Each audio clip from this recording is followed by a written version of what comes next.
Let's jump right into those videos. But specifically, our heart is to get to as many and leverage anything and everything we can so that they can get out of this evil. And as I mentioned earlier, you think so much is done by all these groups and gangs, and yes, that does take place in a lot of areas. But man, it's overwhelming when you think how much is done by families, by friends, by those in the trusted circle.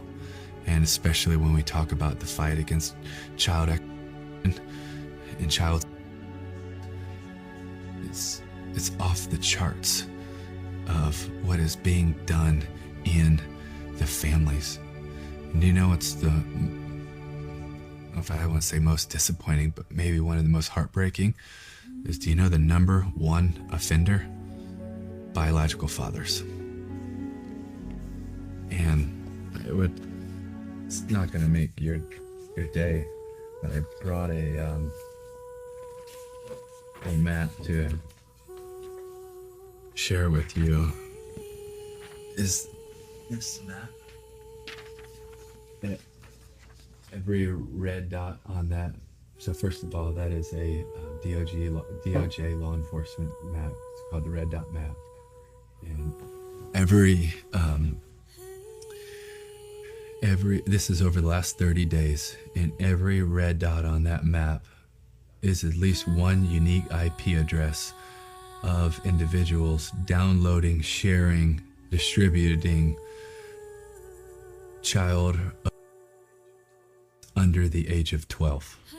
And there's over 111,000 of them just in the US of the last 30 days.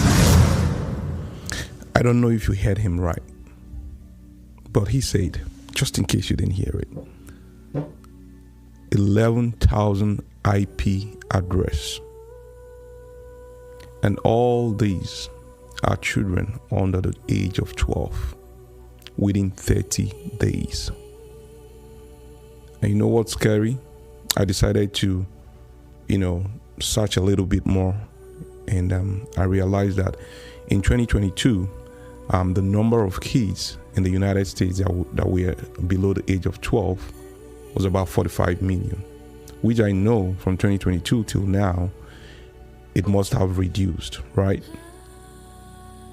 And then I did a math, and I realized at some point he's going to say, he said that an average offender gets involved with a child in the lifetime about 13 kids, 13, okay? And then when I did the math, I realized that in a year, about half of the population of kids below the age of 12 would be affected. And what strikes me even more is that the fathers are involved. And then I ask my question, how do you protect a child from their father?